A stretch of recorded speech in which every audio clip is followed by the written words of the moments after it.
What up, everybody? What up, what up, what up? It is Just Jay with a lot to say, and I'm coming to you live from the George Washington Monument in the National Mall, African American Museum over there in the corner.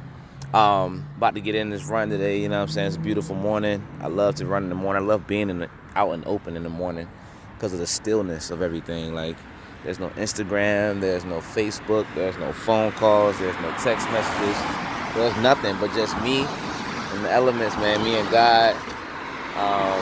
Me and my thoughts, you know. So I love being out here. Of course, being out here near the National Mall, you're going to see traffic or whatever, because that's just what it is. Everybody out here getting it early with me. But enough of that. Today's person I'm going to shout out and I'm going to show gratitude towards is my mother. My mother has been everything to me, and she's been known to me as Superwoman, because she is a Superwoman to me. You know, because she's been there for me from the very, very beginning. She's sacrificed so much of herself, so much of her life for her children. And me being her eldest son, you know, I carried a lot of that with me. And so I'm going to share with you a little bit about my mother and why she is my Superwoman. So this one is going to be titled My Superwoman. And that's for you, Ma. I love you. And I hope you watch this video.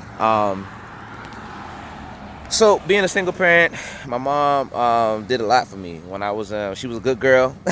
First off, let me start off by saying that. She was a good girl all through high school and everything. And Granddad didn't have none of that. She wasn't no dating, none of that. She was serious about work. She was serious about school. That's who she was. And then she met my father by a friend, mutual friend, while they were in college. And here I am, you know. But the story of kind of where we went since she had me is really why she's my Superwoman. Although my mom had been in church all her upbringing, all her childhood, she was in church and dedicated to church, etc. Once she had me, she felt like her church had abandoned her. She didn't have the help and support that she was looking for or that she needed to kind of help take care of me and stay in school. So she did the only thing she knew she could do. She took her time. That day was the day that she decided that she was no longer living for herself, but she was living for her children, her child at the time. And so she stopped going to school to be able to work 2 jobs, to be able to take care of myself and her. And that's just kind of where the story began.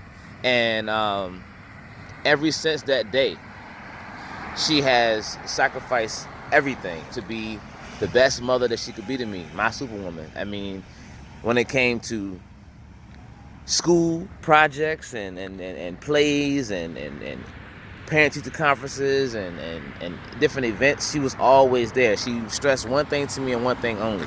Education is everything. Education is important. You need it. You must have it in order to make it in this world. And so no matter how tired she was from working graveyard shift jobs, if I had a project, we was doing it. I remember one project we had to work on creating a 3D model of Jamestown back in the day, and they were popsicle sticks and little cannonballs. I'm painting them black, and she tired as I don't know what, but she was not letting up. She would not go to sleep until it was done. And one thing with my mom, she was a perfectionist, man. It couldn't just be done to say it's done and then turn it in. Like, it had to be the absolute best work that we could produce. So if I did it wrong, she would make me do it over again and over again and over again until I got it right. And that's just kind of how she set the tone for what school meant to me. And then later down the road, my little brother came along, and we were living out in Chesapeake, Virginia. Shout out VA. I miss y'all. 2 up, 2 down. And that's when my mom had finally moved out, my grandma's house, and we got our own spot. And I was going to school out there in Chesapeake. And at an early age, because my mom had to work. Like, work couldn't stop, because work stopped and food stopped. And food stopped, we were out, on the streets. So she worked 2 jobs, which meant that a lot of responsibility was on me. So what would happen is, at 3rd grade, my brother was in pre-K, and I had a key to the house. When she dropped him off at school, I went to school, And then afterwards, when it was time to get out of school, I waited for my little brother at the bus stop. And on top of that, when we got to the house, I did his school. We helped him with his schoolwork. I did my schoolwork. I made sure he ate. I made sure I ate. I made sure he bathed. I made sure, I bathed. I made sure food was ready. Little bagel bites and whatnot, whatever it was. Top ramen, oodles and noodles, dress it up with a little meat inside of it. Whatever it was to make sure that My mom didn't have to come home from a long day's work and come home and tend to myself and my brother. And so from an early age, I was a nurturer. I was somebody who wanted to help take care of my family, my mother, my brother, and just help be supportive in any way, shape, or form. And that's kind of how my life continued. And so, there was times where I saw my mama was so exhausted. She was so exhausted from working 2 jobs. I mean, driving home from anywhere, I was always terrified, and I would not go to sleep because I was like, my mom is tired. And if I go to sleep and she's already tired, then who knows where this car is going to end up. And there have been times where we've driven somewhere and it was late or whatnot, and my mom was just so fatigued, so exhausted, and she actually did fall asleep a couple times. But God kept us. God was at the steering wheel when she was not. And I thank God for always protecting her, always keeping her, always being there for her when she was tired and when she wanted to give up, but she never gave up. So fast forward to about, I don't know, 3 years ago, about 3 years ago. I told you my mom had to stop going to school because she had us, me, my brother, my younger sister. And so even to this day, she still works 2 jobs. I don't know how she does it, but that's exactly why she's a Superwoman. But beyond that, beyond her work ethic and how she showed me how to work hard and to take school seriously, this next point I'm about to make is what really, really solidified my view of my mother as Superwoman. I told you guys that when she had me, she had to drop out of school. She had to take care of her family. She had to do what she had to do for us.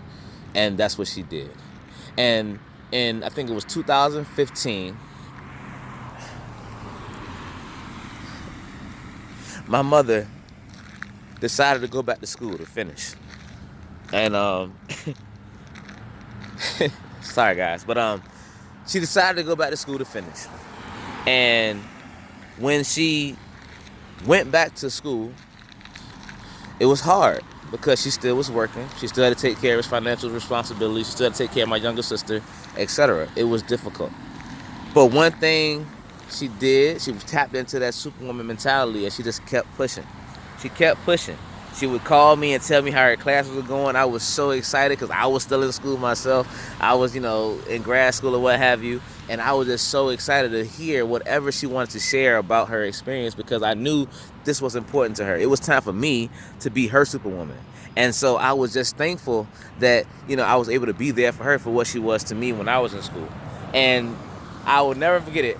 The year that she graduated was the same year that her graduation fell on Mother's Day. And so I was like, I'm there. I am there. I'm going to be there. That's what it's going to be. So I drove down from Maryland, came down for my mom's graduation. I was her #1 fan. I'm telling you, you couldn't, everybody knew that was my mama crossing the stage, man. One of the proudest moments of my life, to see her in her cap and gown, to see her accomplish something that she wanted to accomplish 20-something years ago, man, it meant the world to me.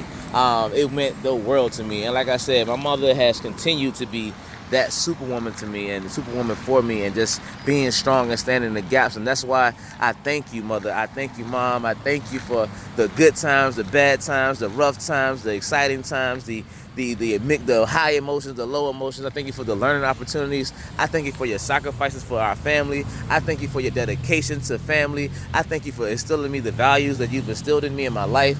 I thank you for just bringing life, breathing life into me. I thank you for nurturing me and being there for me when nobody was there for you.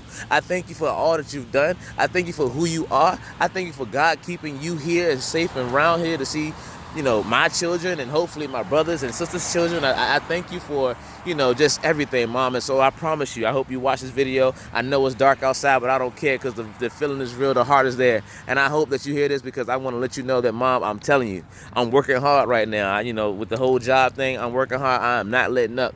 And you are one of the main reasons why I'm doing what I'm doing. I am going to take care of you. I'm going to be there for you. I'm going to make sure that you are in a state where you can relax and just kick back and not have to work so hard and not have to give so much of yourself, but have people give into you and pour back into you all that you poured out into us. So, Mom, I love you.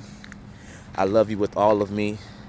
You have truly been a rock in my life, and I will never, ever, ever forget all of the things you've done for me and my brother and my sister. All the things you sacrificed of your life, putting your life on hold for us. I will always cherish those moments, and I will always remember those things, and I will promise you that this won't be what you'll have to experience for the rest of your life. I love you. This is Judge Jay with a lot to say. Just want to dedicate to my mother, my Superwoman. I love you with all my heart, baby. See ya.